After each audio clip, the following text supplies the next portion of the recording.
welcome to our podcast on World War I. We're calling this a shortened history and discussion of this war because this is not primarily for a history class. It's a little bit more geared toward our government class and our reading of Johnny Got His Gun.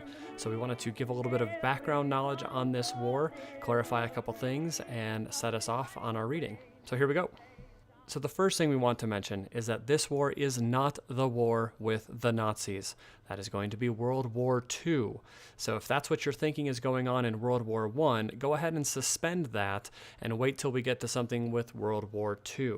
So again, this is World War I, 1914 to 1918. And so our first slide here, we're able to look at a map of Europe in 1914. And so you might see some countries that we don't see anymore. For example, look at the size of Germany. It's pretty darn big.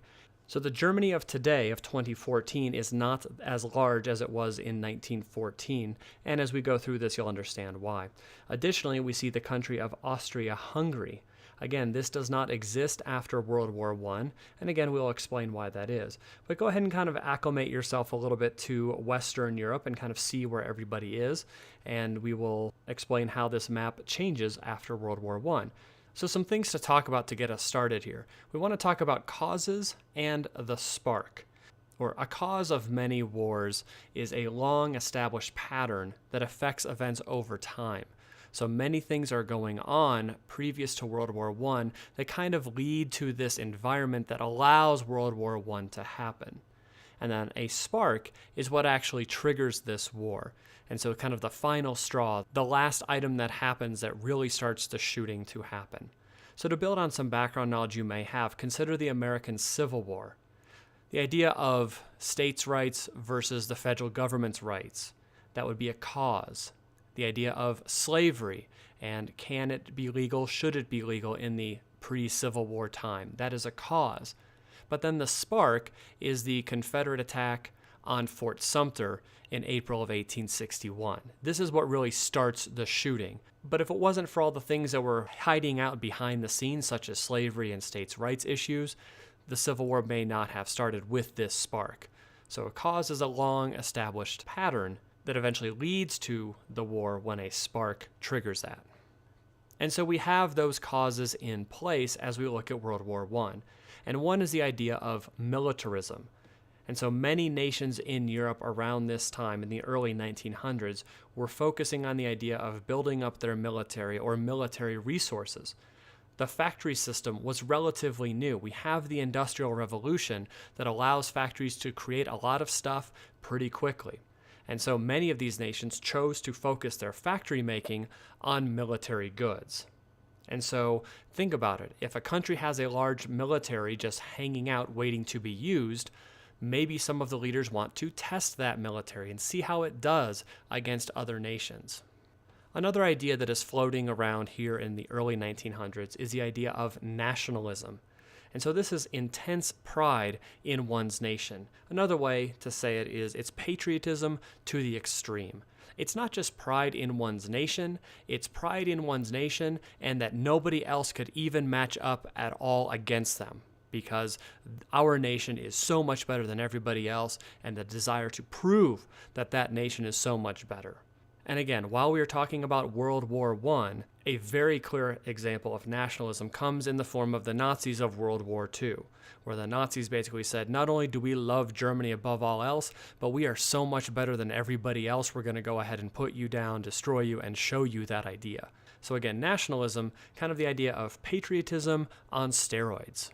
A third example of a cause of World War I is the idea of imperialism. And this is the idea of extending a nation's authority over other countries. So basically the idea of taking colonies or resources. And so around this time, around the early 1900s, many nations in Europe were extending their influence, especially into the realm of Africa. And so as you can see on this map, most of Africa was basically carved up by European nations. The Europeans didn't ask the Africans, do you mind if we take over? The Europeans simply came in and said, this is ours. You have great resources and we need them, so we're going to go ahead and control you. You will be our colony. And so you can see based on the different colors which European nations controlled these. And so this is the idea of imperialism, where basically a more powerful nation takes over a weaker nation and exploits them for resources. So tie that back to militarism. If many of these European nations are creating factories, and these factories are creating military goods, some raw materials or resources are needed for that creation. So many of those resources were probably found in Africa. So the Europeans said, we need it, we have the military to take it, we're gonna go ahead and take over your nation, and you are now part of us. A fourth cause of World War I is the idea of entangling alliances. So a couple nouns we have there. An ally is a friend. An alliance is a grouping of friendly nations for the purpose of mutual defense. Basically, countries looking out for each other's best interests. And so, unfortunately, during this time, we had many secret and entangling alliances, where basically nations were allied to kind of both sides of what was going to become World War I. And additionally, many of them were kept secret.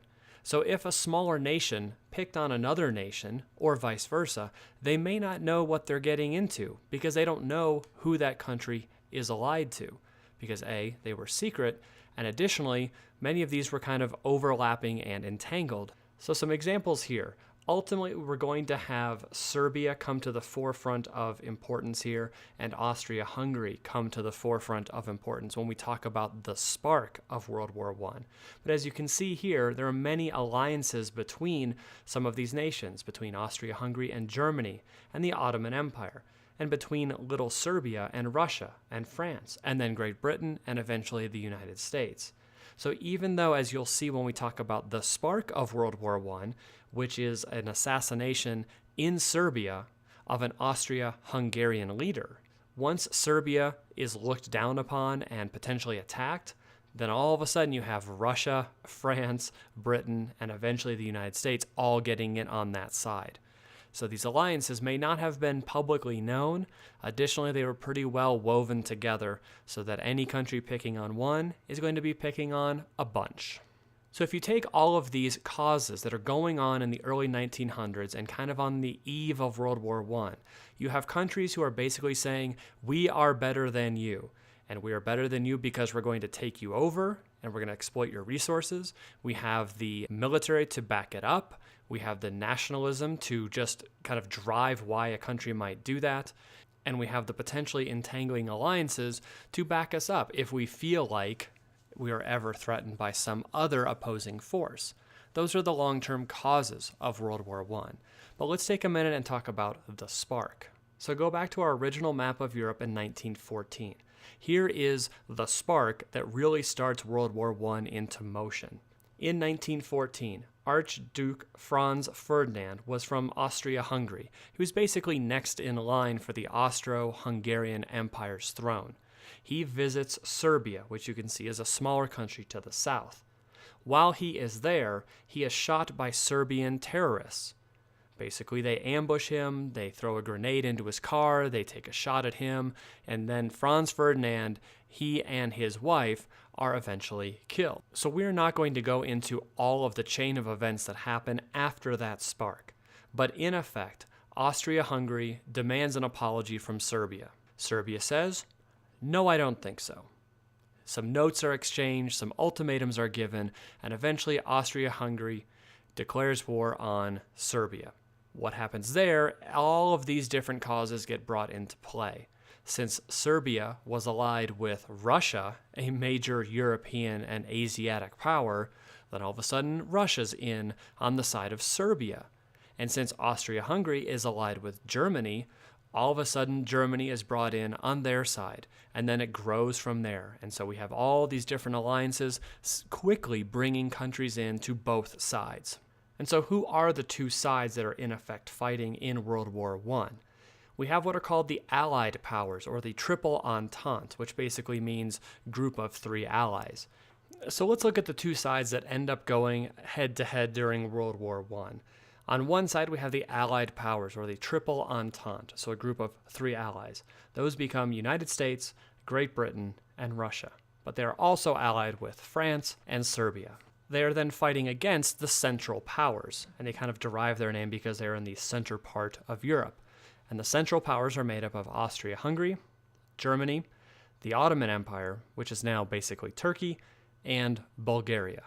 Because of all these treaties and alliances and a desire to be exceptionally proud of one's nation and to have an army that's sitting around that everybody wants to test out and prove that they're the best because everybody's very nationalistic, pretty quickly after the Serbians assassinate the leader, Franz Ferdinand, everybody's in. And this quickly becomes a quote-unquote world war. You will see that this is a different kind of world war than World War II, because in effect, World War I is fought mostly in Western Europe. But it's pretty darn big, and all of the major world powers at the time are involved, hence it becomes known as World War I.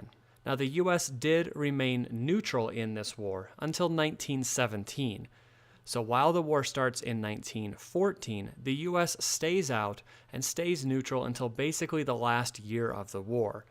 And then when we do get involved, it's a pretty rapid road to the end of this. And then the entire war ends in 1918. What makes World War I so devastating is the idea of all the new machines that were out there, all the new things that were designed by these factories in order to kill people. The ideas of poison gas, machine guns, tanks, airplanes, and submarines have been tried out in previous wars, but really have their heyday in this war. So if we just had these weapons as they were, and they were kind of scattered about, it probably would not have been as devastating as they actually were. But when you combine that with the type of tactics that were used during World War I, that's where the mass casualties and the mass killing comes in. Basically, military tactics at the time were still very what we call Napoleonic, based on the wars of Napoleon in the beginning of the 1800s. So if you're familiar with the Civil War, you've seen this style. People line up shoulder to shoulder, march at each other, and when they get close enough, everybody shoots at once, and hopefully we can hit people on the other side. Now, this tactic was used because weapons weren't very accurate. The challenge becomes, in World War I, the tactics are still pretty lame, but the weaponry has become a lot better, a lot more accurate, a lot more devastating. And so when you, in effect, line up relatively close and run at the bad guys, yet those bad guys now have machine guns, that leads to a lot of killing very, very quickly. And so what makes World War I such a devastating war? You can see on this chart, 22 million people lost lives or were, in effect, incapacitated by this war. You can see the loss of property, $56 billion, and in 1914, that's going to be a lot of money. Financial losses, billions of dollars. And this is by both sides. You can see the numbers accounted for there. But many, many billions of dollars being lost from both sides. And so this brings us to the end of World War I, which eventually was ended by a treaty, the Treaty of Versailles, in 1918. But let's look at a map of 1922 Europe, so a couple years later. You should notice some differences. And so let's go ahead and look at these two maps side by side. You see some changes. Germany is not as big as it was. The countries of Latvia, Lithuania, and Estonia have been carved out of that. Poland has been carved out of that. Czechoslovakia has been carved out of the Austro-Hungarian Empire. Austria and Hungary are two new countries made out of the former empire. Yugoslavia, Romania gained some ground. Bulgaria gained some size. In addition to all of the people who have died, all of the injuries, casualties, people who were in effect incapacitated by this, all the billions of dollars lost in terms of material, houses, cars, trains, trucks, there was basically, after this, a political tie. If you look at the map, we don't have huge fundamental change.